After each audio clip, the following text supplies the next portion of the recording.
নমস্কার। রানী ভবানীর আজকের পর্বের রিভিউ নিয়ে আমি তোমাদের সামনে এসে গেছি।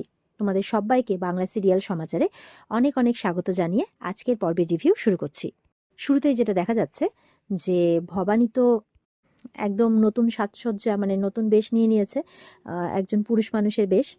আর একটু গলার আওয়াজটাকে পুরুষ মানুষের মতো করার চেষ্টা করছে, মানে একটু অভ্যেস করছে যাতে কেউ বুঝতে না পারে। আর ওরই ফাঁকে আবার তার দিকে তো অনেকের নজর আছে, সেই জন্য কী করে বিছানার মধ্যে বালিশ বিছিয়ে তার মধ্যে চাদর দিয়ে দেয়, যাতে সাময়িকভাবে কেউ যদি লুকিয়েও দেখে তাহলে সে ভাববে যে ভবানী হয়তো এই সময় ঘুমিয়ে আছে। তো এই বলে সে কিন্তু মানে ভবানী কিন্তু বেরিয়ে পড়ে। এরপরেই দেখা যাচ্ছে কুন্দ আর ফুল্লরা একদম এসেছে ঘরে। বলছে কি ব্যাপার, ঘর থেকে আর কোনো সারা শব্দ পাওয়া যাচ্ছে না, ঘর অন্ধকার। বলছে যে এই তো কিছুক্ষণ আগেই তো আলোচনা চলছিল, তারপর তো সবাই বেরিয়ে গেল, তো রাজরানী কই শুনি? কুন্দ বলছে ওই তো ঘুমোচ্ছে। বলে না না, ফুল্লরা বলছে আমি যতদূর এই হাঘরের মেয়েকে চিনি, এতে এরকমভাবে ঘুমানোর মেয়ে নয়, নিশ্চয়ই কোনো একটা গন্ডগোল আছে।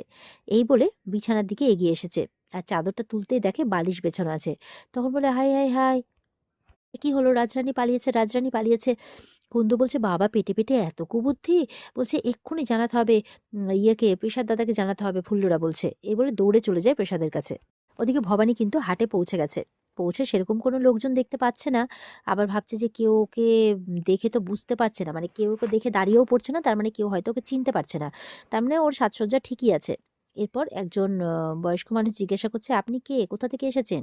তখন বলছে ছাতিনা, ছাতিনা থেকে এসেছি। ছাতিনা চেনেন তো? রাজরানীর মানে বাপের বাড়ির জায়গা আর কি। বলে হ্যাঁ হ্যাঁ চিনি চিনি। তো বলে ঠিক আছে আসি ভায়া। তো রাজরানীকে চিনতে পারছে না, রাজরানী আরও নিশ্চিন্ত হয়ে যায়। এরপরে আবার এদিক ওদিক খুঁজছে, ভাবছে যে আমি আমার আশাটা ঠিক হলো তো, মানে আমি আহ, সময় সুযোগ হারিয়ে ফেললাম না তো? হাট তো প্রায় উঠেই গেছে, মানুষের সেরকম ভিড় দেখছি না, আর কাউকে তো সেরকম দেখছিও না। কি যে করব হে মা ভবানী! শুধু মা ভবানীকে ডাকছে যাতে তিনি কোনো রকম পথ দেখান, কোনো রকম সূত্র উনি পাইয়ে দেন।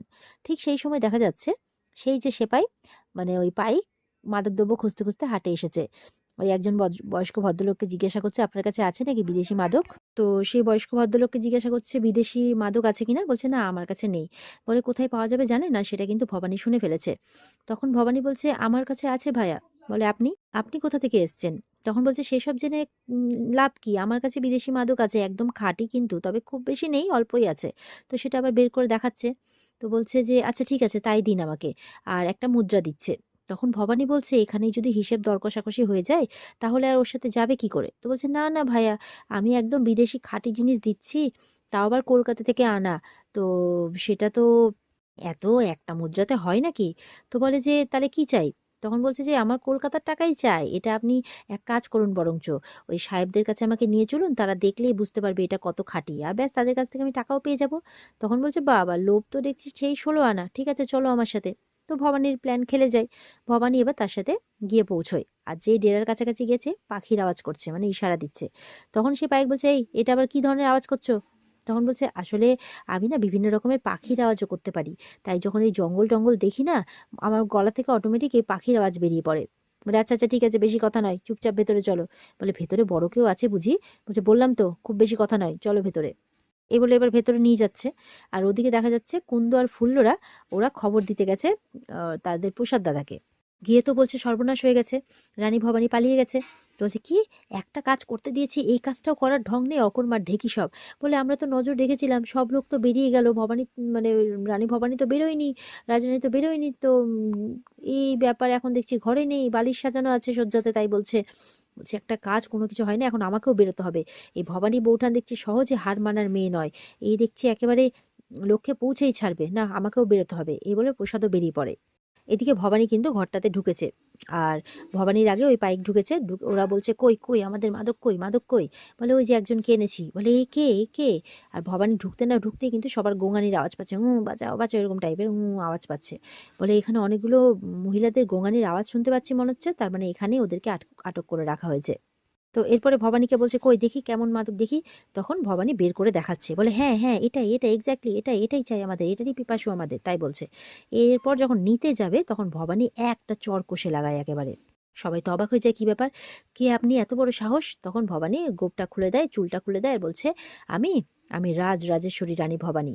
কি ভেবেছিস তোরা? এত সহজ আমার নাটোর থেকে আমারই প্রজাদের তুলে নিয়ে যাবি? হ্যাঁ, এত সহজ? আমি থাকতে সেটা কখনোই হবে না। এদিকে সেই সময় প্রসাদ কিন্তু ঘরে আসছে, মানে ঢুকতে যাবে কি ভবানীর গলা পেয়েছে। তখন বলছে, ভবানী বৌঠান কি জাদু জানে নাকি? এখানে কি করে পৌঁছে গেল? অসম্ভব ব্যাপার। আর তখন ওদিক দিয়ে সত্য, ওরা আওয়াজ পেয়েছে, পাখির আওয়াজ করেছে। সত্য, দেয়ানমশাই এরা পাইকদের নিয়ে চলে আসছে ওখানে। বলে, ওই তো ওখান থেকে আওয়াজ পাচ্ছি, মনে হচ্ছে গলার আওয়াজ, চলুন। আর তখন দেবীপ্রসাদ লুকিয়ে পড়েছে আড়ালে। ওদিকে ভবানীর গলা প্রথমে পেয়ে তো বুঝতে পারেনি। ইন্দু বৌঠান ভাবছে কে এলো যে নির্ভয়ে এই বিদেশিদের পিটাচ্ছে। তারপর দেখছে ভবানীর গলা। তখন তো একটা স্বস্তির নিঃশ্বাস ফেলেছে এই ইন্দু বৌঠানরা আর কি। তো ভবানী বলছে, কি ভেবেছিলেন লুকিয়ে রেখে বিধবা পাচার করবেন? বলছে, রানী ভবানী থাকতে এই স্বপ্ন কোনোদিনও সত্যি হবে না। ইংরেজ সেনারা কিন্তু ভয় পেয়ে গেছে। এবার তো ভবানীর আওয়াজ শুনে যাই হোক ওরাও চলে আসছে। আর ভবানী এদিকে একাই কিন্তু এদের সাথে মানে লড়াই করতে শুরু করে দিয়েছে, তারওয়াল বের করে একেবারে। আর একের পর এক ইংরেজ সেনা আসছে, আর ভবানী একা হাতে কিন্তু সবার সাথে লড়ে যাচ্ছে। ওরা দুজন তিনজন মিলে ঝাঁপিয়ে পড়ছে, কিন্তু ভবানীর সাথে কেউ পেরে উঠছে না, কেউ না। এরপরে কিছুক্ষণের মধ্যেই সত্যরাও চলে আসে। এসে সত্য, পাইক, দেয়ানমশাই সবাই মিলে কিন্তু একদম ওখানে একটা লড়াই শুরু হয়ে যায়। তো করতে করতে শেষ পর্যন্ত কিন্তু ইংরেজ সেনাদের গ্রেপ্তার করে নেওয়া হয়। আর ভবানী বলছে, এখানেই সমস্ত মহিলাদের আটকে রাখা হয়েছে, ওদের উদ্ধার করতে হবে। তো সবাই মিলে উদ্ধার কার্যে লেগে পড়ে, বস্তার মুখ খুলছে। এদিকে ভবানী খুলতেই দেখে যে ইন্দু বৌঠান তো হাউমাউ করে কাঁদছে। তখন ভবানী তাকে সামলাচ্ছে, বলছে যে আমি অনেকক্ষণ থেকে অপেক্ষা করছিলাম যে বোন কখন আসবে, বোন কখন আসবে। আর ভবানীও কাঁদছে। তখন ভবানী জড়িয়ে ধরে ইন্দু বৌঠানকে, সামলাচ্ছে সমানে। এরপর ওরা বলছে, ইয়েরা আর কি, সত্যরা বলছে এখানে আরও অনেকজন আছে, সবাইকেই নিয়ে আনা হয় সামনে। ইংরেজ সেনারা বলছে, আপনি ব্লান্ডার করলেন, আপনি জানেন না ক্লাইভ সাহেবের কানে খবর গেলে কি হবে। বলে, জানো, ক্লাইভ সাহেবের কানে খবর যাক, আমি এটাই চাই, দেখি কি করছে, তারপরে আমি মজা দেখাচ্ছি, এভাবে বলছে। ওদিকে বাইরে দেবীপ্রসাদ ভাবছে, না না, এখন তো ভেতরে যাওয়া যাবে না, আমাকে এখান থেকে পালাতে হবে। ভবানী বৌঠান তো দেখছি দলবল নিয়ে এসছে এখানে, ও পালানোর প্রস্তুতি নিচ্ছে। এদিকে ভবানী বলছে এই প্রত্যেকজনকে কালকুঠুরিতে বন্ধ করে দিতে, আর যদি কোনো বেমালুম কোনো কিছু করে মানে চাবুক দিয়ে পেটাতে বলছে প্রত্যেককে। আর এই বিধবা মহিলাদের বলছে এদেরকে বাড়ি পৌঁছে দিতে। ওরা বলছে, না না, আমরা বাড়ি ফিরে যাব না। বলে, কেন? বলছে, আমরা মেলেচ্ছাদের এখানে ছিলাম, আমাদেরকে কেউ আর মেনে নেবে না, আমাদের কথা শুনবেও না।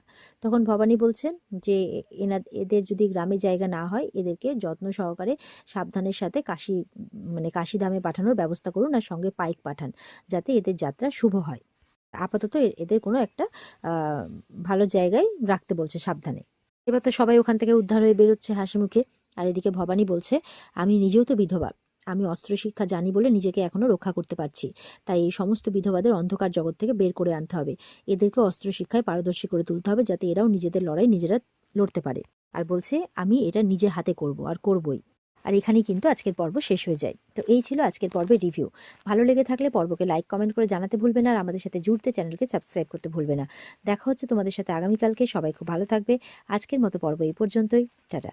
আর হ্যাঁ, বিস্তারিত দেখতে অবশ্যই স্টার জলসার পর্দায় চোখ রাখবে।